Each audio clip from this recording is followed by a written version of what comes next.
Saudara, apa memang Yesus utama dalam hidup kita? Sekali lagi, apa Yesus memang sungguh-sungguh utama? Saudara yakin pasti bahwa untuk satu hal yang paling mahal sekalipun, Tuhan Yesus tidak mau saudara gadaikan.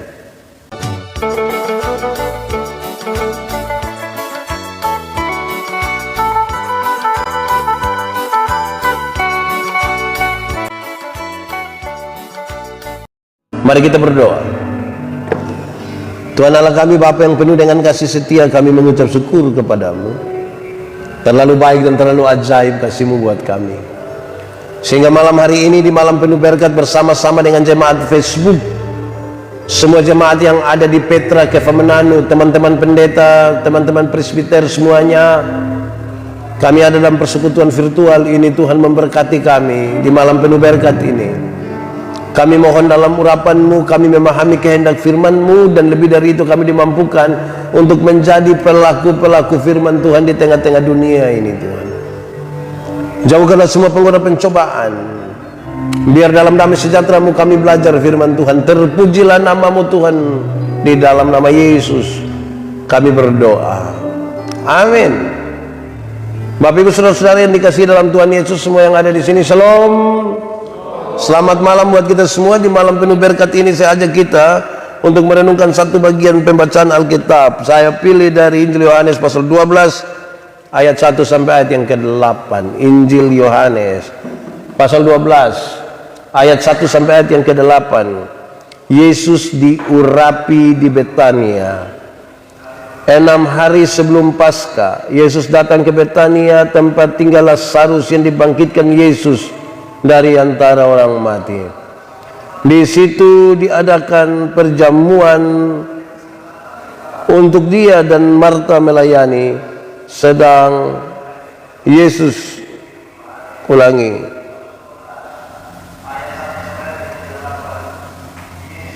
salah seorang yang turut makan dengan Yesus adalah Lazarus. Maka Maria mengambil setengah kati minyak narwastu murni yang mahal harganya, lalu meminyaki kaki Yesus dan menyekanya dengan rambutnya. Dan bau minyak semerbak di seluruh rumah itu.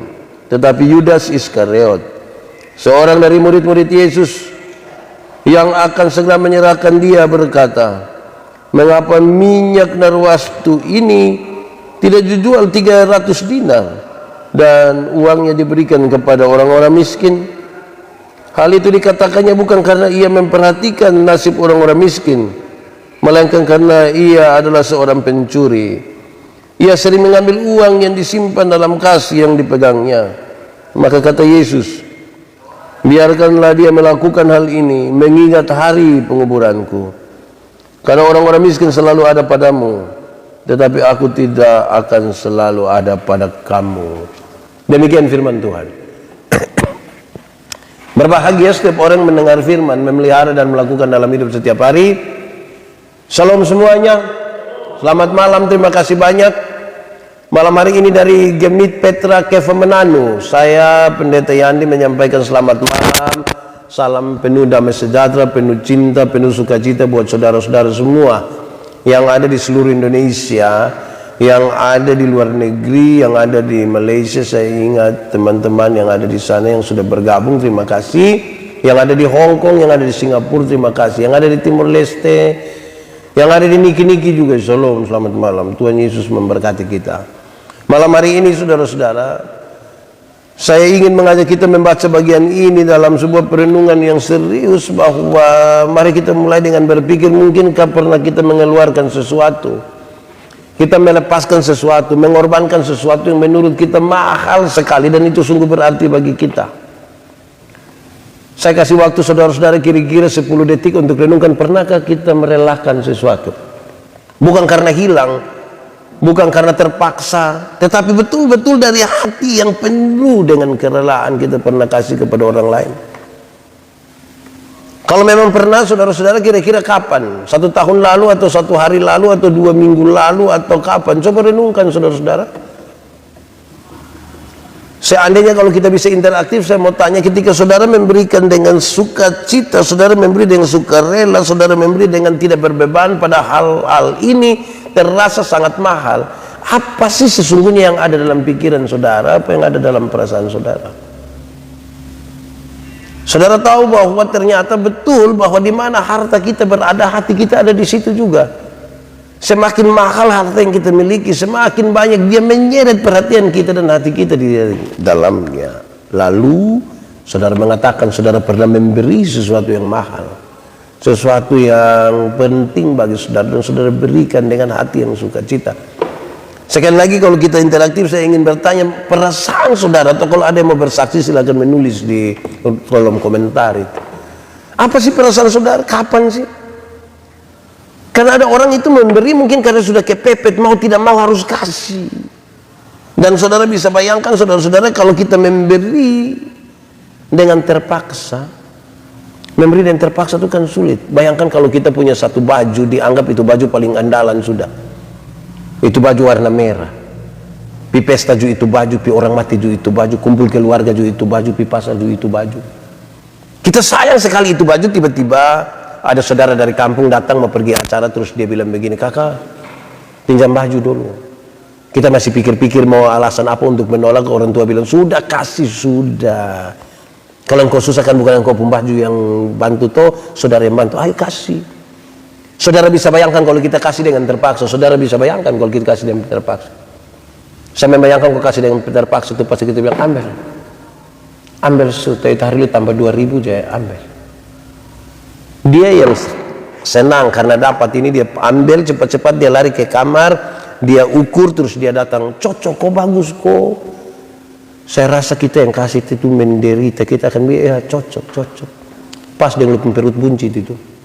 Memang saudara kalau memberi itu, kalau karena kepepet, karena terpaksa, itu sesuatu yang cukup berat bagi kita, saudara-saudara. Tapi itu bukan berarti tidak ada sama sekali. Kita menemukan banyak sekali orang, termasuk orang-orang dalam jemaat, yang memberi dengan sukacita, memberi dengan tidak tanggung-tanggung. Bagi mereka harta benda itu memang datangnya dari Tuhan. Mereka cukupkan diri mereka dengan apa yang ada dan mereka bisa berikan. Kadang-kadang orang lain yang memberi itu kita yang pikiran, tidak tanggung-tanggung, dia ambil ratusan juta dia kasih. Kita yang tidak kasih ini kita yang pikiran. Kadang-kadang kasih komentar, tidak kasih lagi komentar lagi, bilang kalau saya seandainya beri sudah tidak usah komentar, aku delegasi. Memberi dengan sukacita. Kita berjumpa dengan banyak orang juga bisa memberi, tidak usah takut bahwa memang hal itu berat, bukan berarti tidak bisa sama sekali. Banyak orang berkorban sebagai sebuah ungkapan syukur. Dan malam hari ini kita baca satu bagian pembacaan Alkitab, saudara-saudara. Minyak narwastu seharga kira-kira 300 dinar dicurahkan semuanya di kaki Yesus. Berapa sih harga 300 dinar itu dalam pandangan mereka? Dulu orang kerja kalau satu hari dibayar 1 dinar.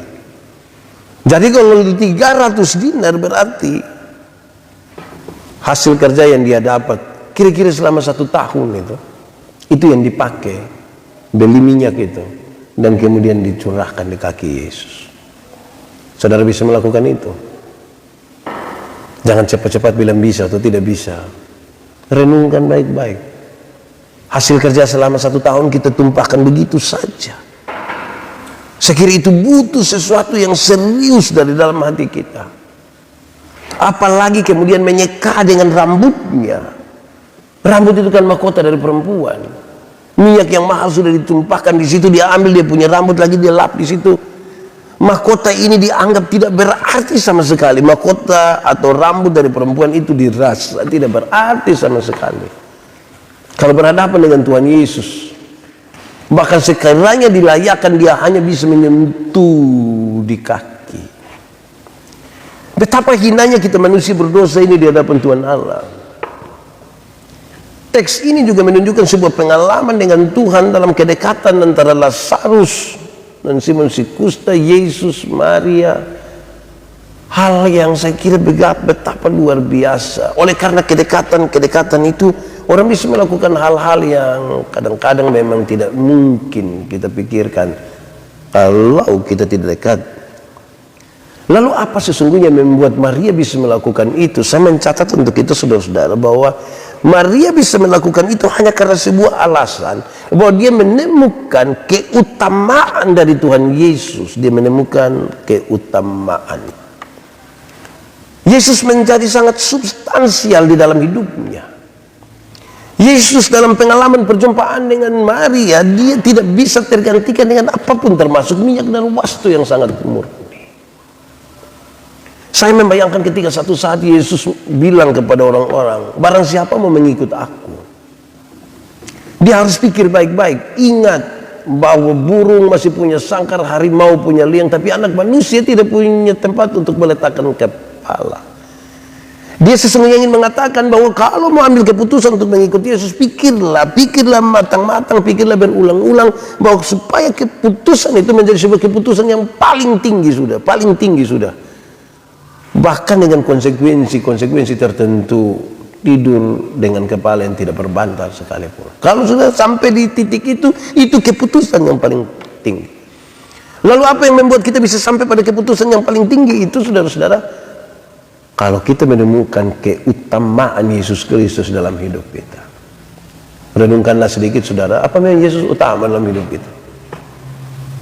Sekali lagi, apa Yesus memang sungguh-sungguh utama? Saudara yakin pasti bahwa untuk satu hal yang paling mahal sekalipun, Tuhan Yesus tidak mau saudara gadaikan.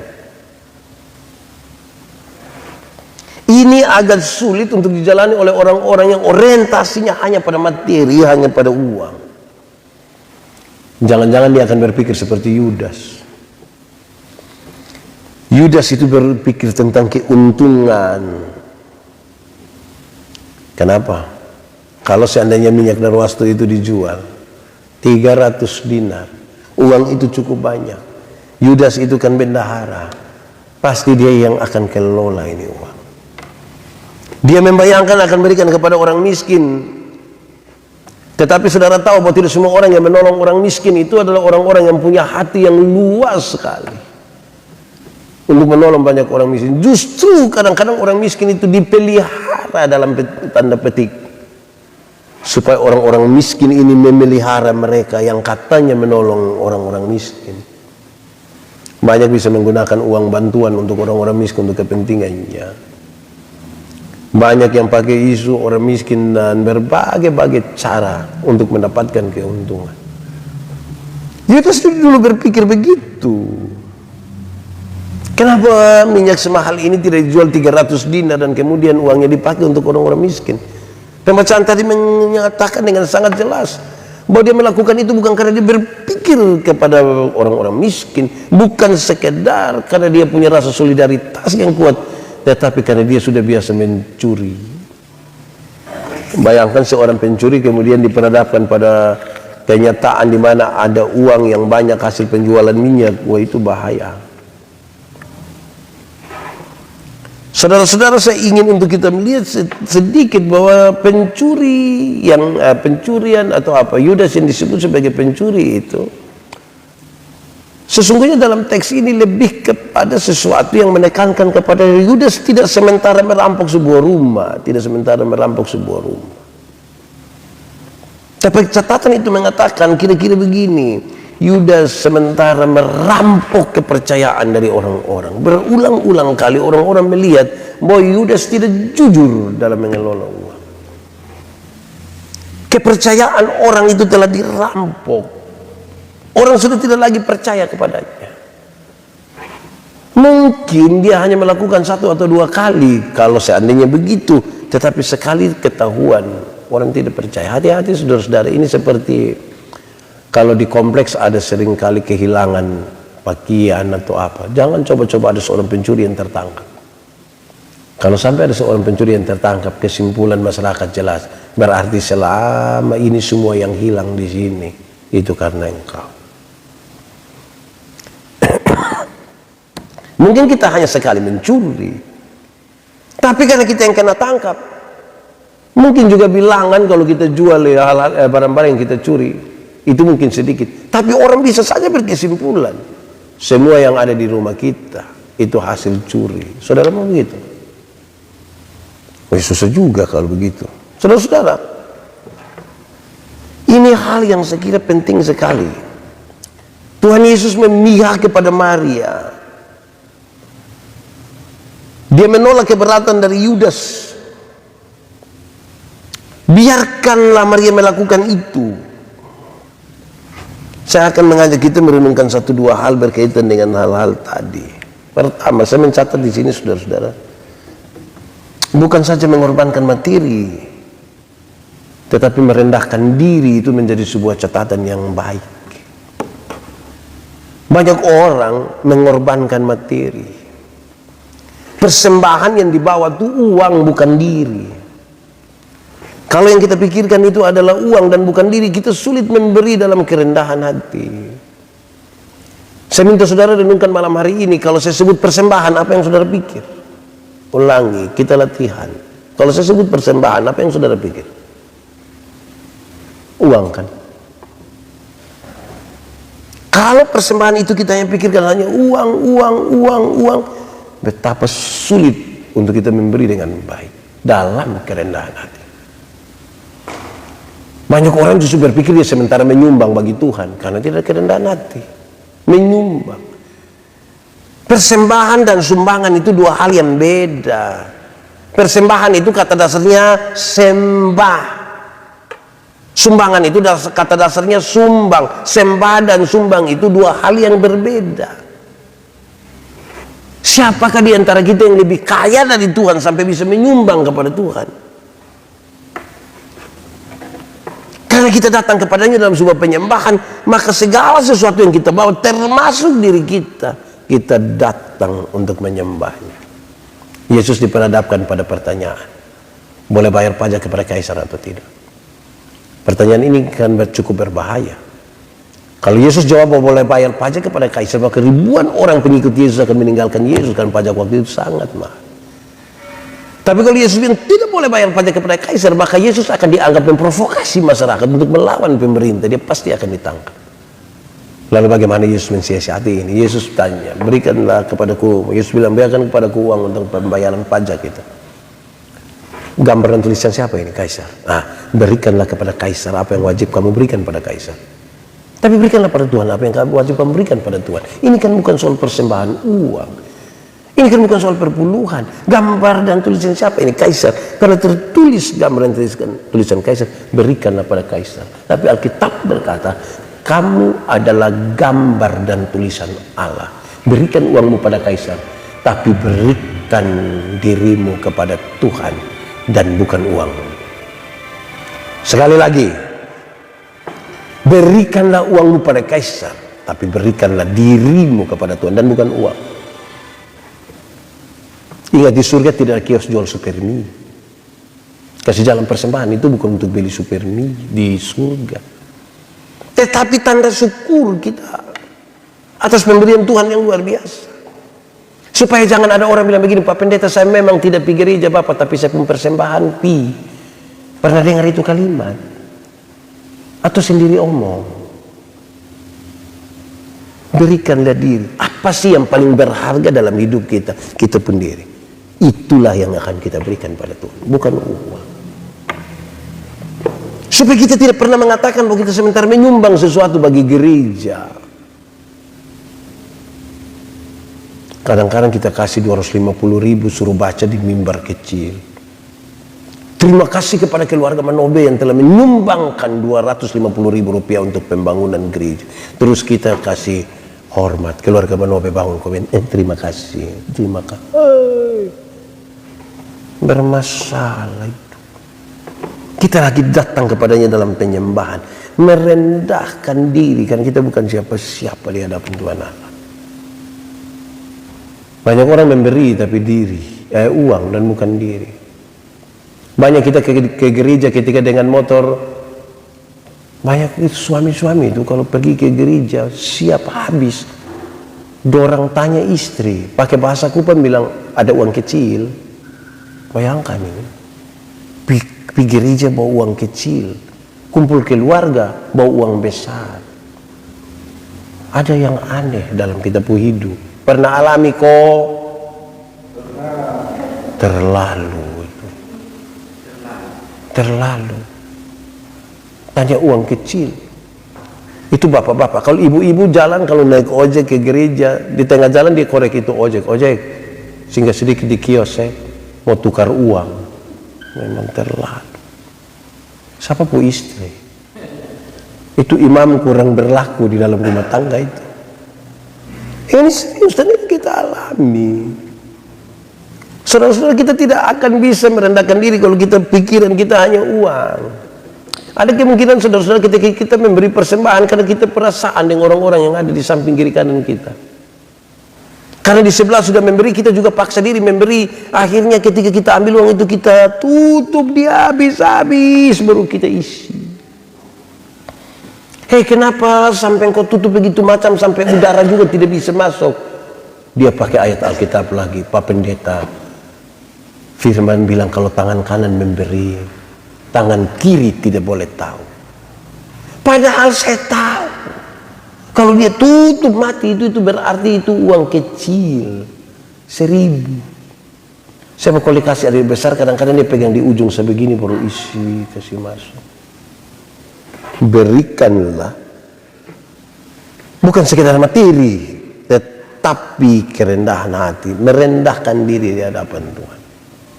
Catatan ini mengingatkan kita, mungkin kita memberi, tapi tidak dengan kerendahan hati. Kedua, saudara-saudara, penyembahan itu tidak boleh dibandingkan dengan pelayanan sosial. Saya ulangi, penyembahan itu tidak boleh dibandingkan dengan pelayanan sosial. Yang Yudas pikirkan itu kan sebuah pelayanan sosial, tapi yang dipikirkan oleh Maria itu adalah sebuah penyembahan. Berapapun besarnya penyembahan itu, saudara tidak boleh bandingkan dengan pelayanan sosial. Ada banyak orang protes ketika orang-orang di kampung yang makannya susah, ekonominya rumit, mereka bangun gereja besar-besar pakai peresmian lagi, bunuh sapi. Sejumlah orang marah. Sejumlah orang yang begini, ini manusia, dorang makan saja susah, bangun gereja mentereng untuk apa? Karena kita terlanjur membandingkan antara sosial dan menyembah Tuhan. Kalau pakai ukuran untuk pelayanan sosial, taruhlah kalau seharga sebuah gedung kebaktian 1 miliar, mungkin besar kalau kita pakai itu dalam ukuran pelayanan sosial. Tapi waktu saudara datang dalam penyembahan, 1 miliar pun itu bukan arti yang besar untuk mengukur kasih Tuhan. Karena itu di dalam gereja Tuhan, ketika kita ada di dalam ruang penyembahan, tidak ada satupun orang yang lebih tinggi derajatnya dari yang lain. Semua sama di hadapan Tuhan Allah. Tetapi pada waktu kita melakukan sebuah pelayanan sosial, orang bisa membeda-bedakan. Oh, yang ini anggota dewan, yang ini bupati, yang ini wali kota, yang ini gubernur, yang ini hanya kelompok komunitas musik, oh yang ini nih alumni dari sini. Orang bisa beda-bedakan. Karena apa? Pelayanan sosial. Tetapi pada waktu kita datang menyembah Tuhan, tidak berarti semua itu kalau kita ukuran pakai nilai. Kan diri kita yang benar. Hal ini serius saudara-saudara, supaya kita tidak menganggap sepele penyembahan. Beberapa orang di antara kita merasa bahwa kalau dia sudah melakukan pelayanan sosial, dia tidak beribadah pun tidak apa-apa. Siapa bilang? Pelayanan sosial itu sangat jasmania, saudara, walaupun itu juga diperingatkan bagi kita semua. Itu ibarat olahraga saja. Firman bilang latihan badani terbatas gunanya, tapi ibadah mengandung janji, baik untuk hidup hari ini maupun kehidupan di zaman yang akan datang. Jangan pikir saudara-saudara bahwa kita telah memberikan uang yang besar kepada Tuhan. Tidak ada. Ya, kalau orang sudah memberi besar, dia pikir, mungkin saya pikir sedikit masuk akal. Tapi dalam gereja ada yang sama sekali tidak memberi, tapi dia pun perhitungan minta ampun.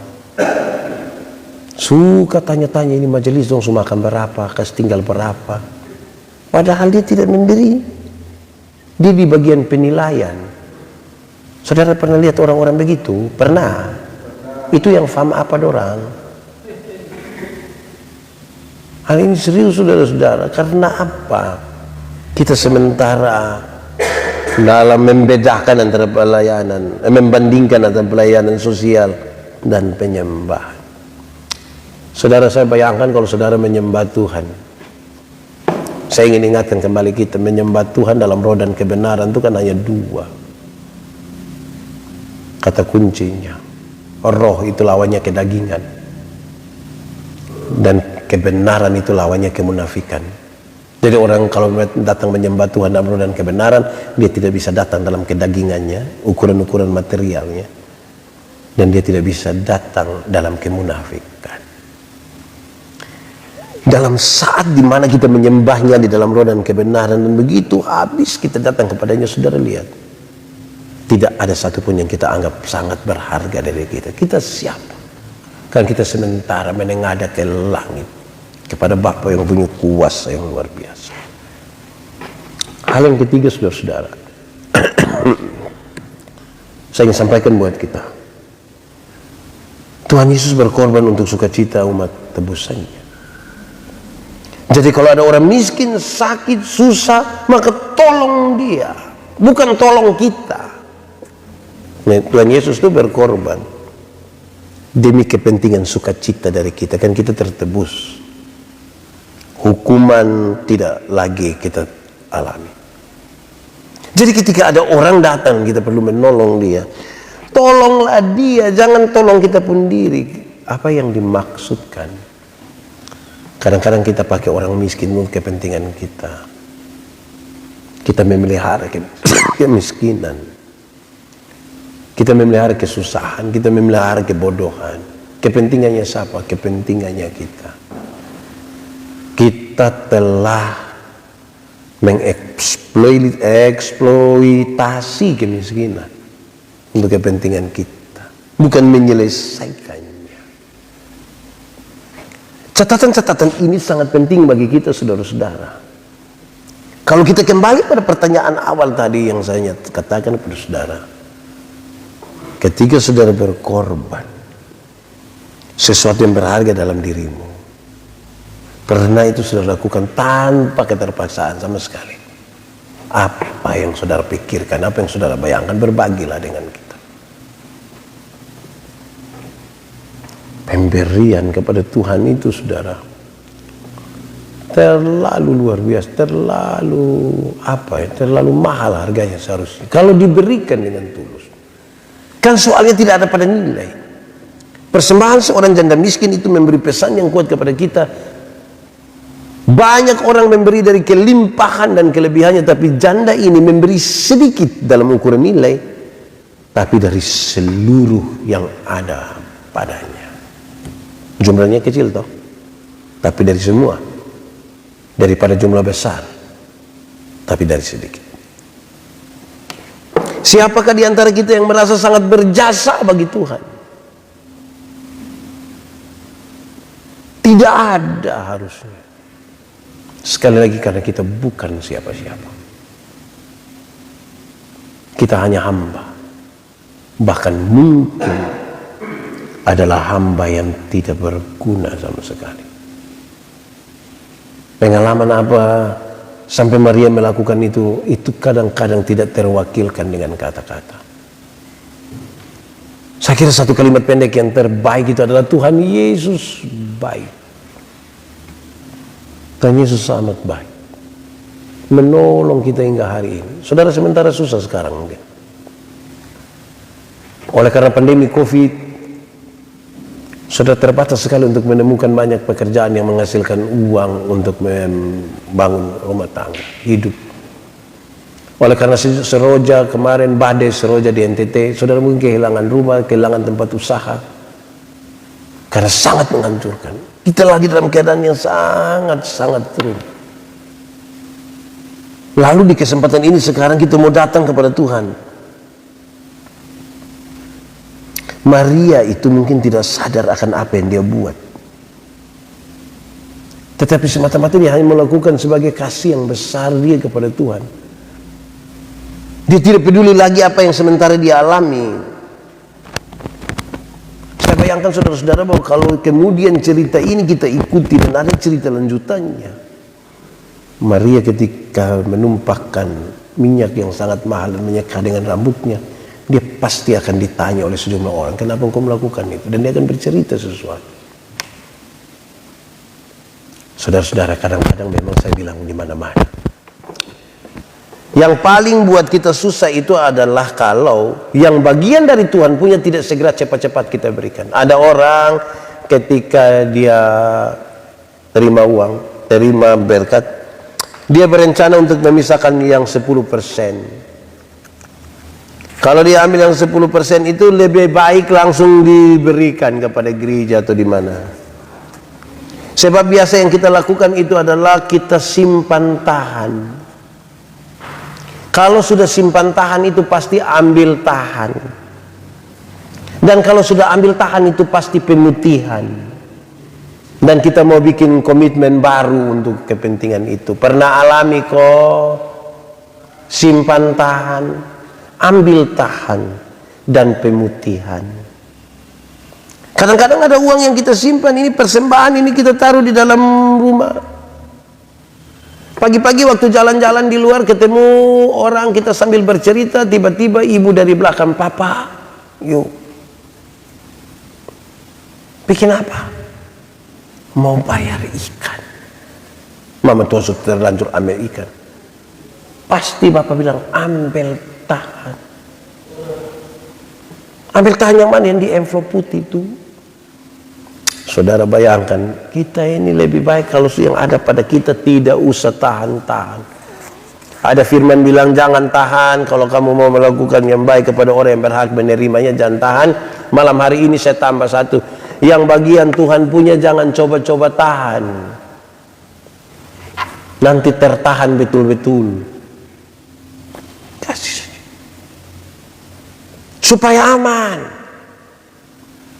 Tuhan ini memang kita kalau makin besar itu biasa kita pikiran. Saya berkhotbah tentang kekhawatiran dan saya bilang, kalau semakin besar, ada firman bilang begini, berilah 1/10 dari hasil pertama, ujilah aku, lihatlah bejana pemberianmu akan berlimpah-limpah dengan buah anggur. Saudara percaya pada janji itu? Ya, saya percaya, mari kita uji. Kalau semakin besar, kadang-kadang kita makin khawatir. Kalau 10.000 per puluhan berapa? 1.000, pasti kasih toh. Kurang 1.000, angkat, kasih. Tuhan kasih naik 100.000 per puluhan berapa? 10.000, masih kasih? Kasih.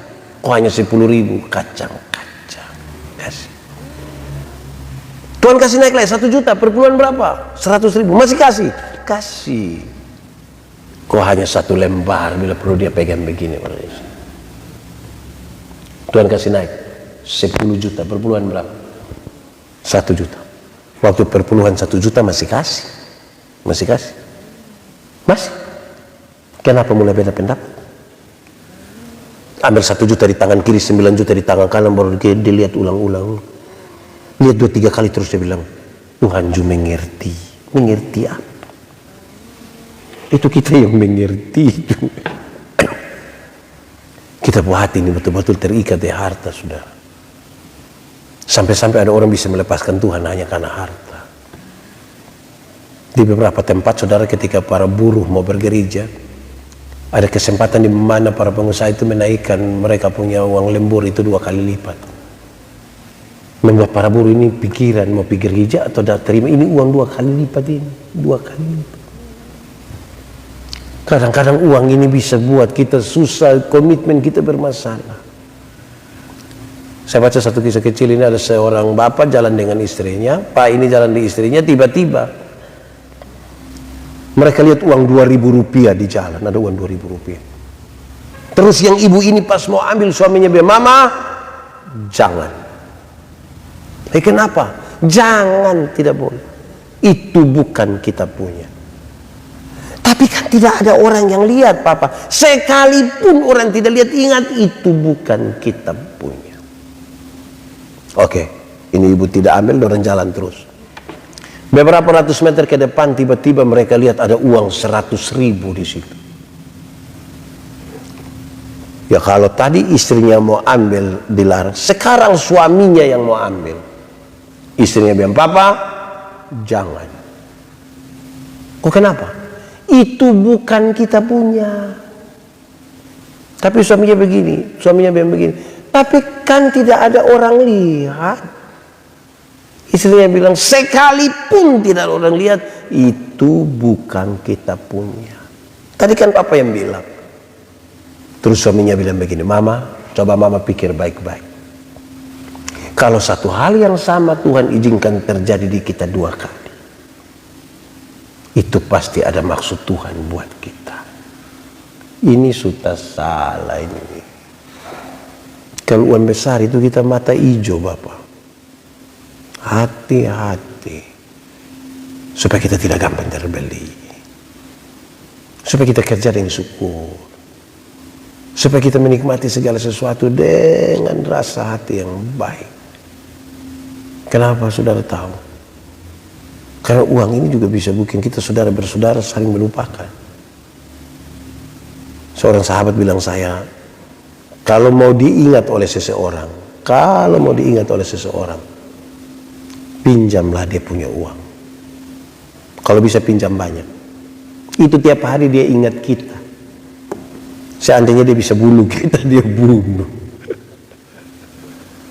Saudara-saudara, mari kita datang kepada Tuhan Malam hari ini kita memberi kita hidup. Kita hidup ini kadang-kadang sudah jauh dari Tuhan. Saudara jangan pikir tiap hari punya aktivitas doa berarti hati kita dekat dengannya, belum tentu. Kadang-kadang kita melakukan segala sesuatu hanya karena terpaksa. Kita punya jam doa setiap jam 5 pagi, tapi nonton Euro sampai jam 3:30. Paksa diri bangun 4:30 kau berdoa, itu dia pun doa jalan, tapi jalan penuh dengan bahaya. Itu dia hanya tutup mata, kau yang penting. Jangan memberi dengan terpaksa, saudara. Berilah dengan sukacita. Bukan soal berapa nilainya, tetapi hati yang utuh untuk memberi. Dari hati utuh untuk kemuliaan hormat bagi nama Tuhan. Saya membaca 1-2 tulisan yang harusnya saya tanggapi, tapi agak jauh. Baru saya agak tua, jadi tidak bisa baca jauh sekali. Dari Batam terima kasih banyak, dari Kalimantan Timur shalom. Saya ingin pada saudara, mari seberapakah kita di hadapan Tuhan Allah kita kan tidak ada arti. Hormat, mardi, ya Tuhan, ampunilah dosa-dosaku. Mungkin kita menyadari sesuatu.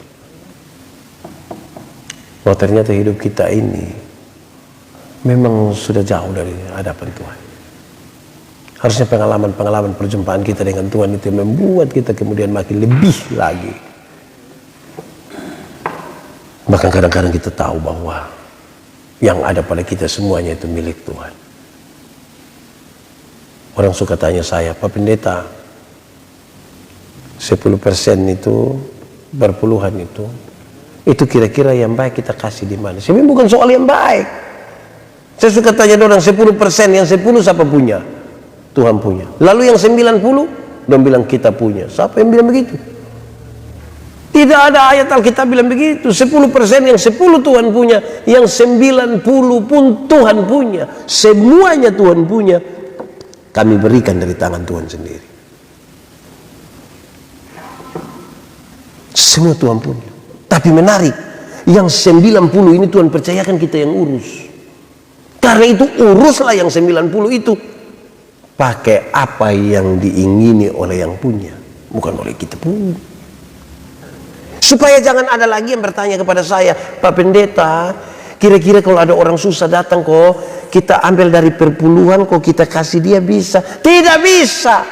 Ambil dari yang 90. Kok yang 10 itu Tuhan punya. Dia takut keluar dari yang dia kelola, dia arahkan kok ambil dari Tuhan punya. Pernah bikin begitu? Bertobat. Yang di situ bertobat, juga yang di sini bertobat. Saudara-saudara, Tuhan itu baik buat kita semua. Dia menyiapkan segala sesuatu. Dalam cerita penciptaan semua ada, baru kemudian dia kasih manusia datang supaya manusia tinggal menikmati. Tapi kita terlampau serakah, kita kadang-kadang mau melangkah melewati batas. Kita tidak mampu menjalankan tanggung jawab kita memelihara dan mengupayakan alam semesta ini dengan baik. Lalu siapakah yang akan kita salahkan? Diri kita. Saudara-saudara, mari kita lakukan apa yang perlu kita lakukan. Kita ada dalam sebuah kondisi pandemi COVID. Kalau di NTT tambah lagi soal Seroja, Serangan itu, badai itu. Lalu kita saling melemparkan salah. Tidak usah, mari kita semua berdiam diri, kita berdoa kepada Tuhan. Kita satu hati. Kita mau serahkan apa yang perlu kita serahkan pada Tuhan. Tuhan atur kita, Tuhan tolong kita, Tuhan bantu kita. Jangan saling menyalahkan. Jangan berusaha mencari keuntungan-keuntungan. Waktu di mana orang mulai kesulitan, makin kesulitan. Bayangkan, saudara, bayangkan ya, kita ini ketika COVID itu mulai ada pertama, saat dimana orang butuh masker misalnya. Dulu masker itu kan harga 1.000 di Kupang. Tapi sadar bahwa semua orang butuh masker, satu biji 25.000. Kita jadi pikiran ini mau beli masker atau beli beras. Saat dimana ketika orang membutuhkan sesuatu, oleh karena pikiran hidup atau mati, saat dimana orang sangat-sangat mencari keuntungan dari hal itu, saya kira itu tidak Kristiani sama sekali.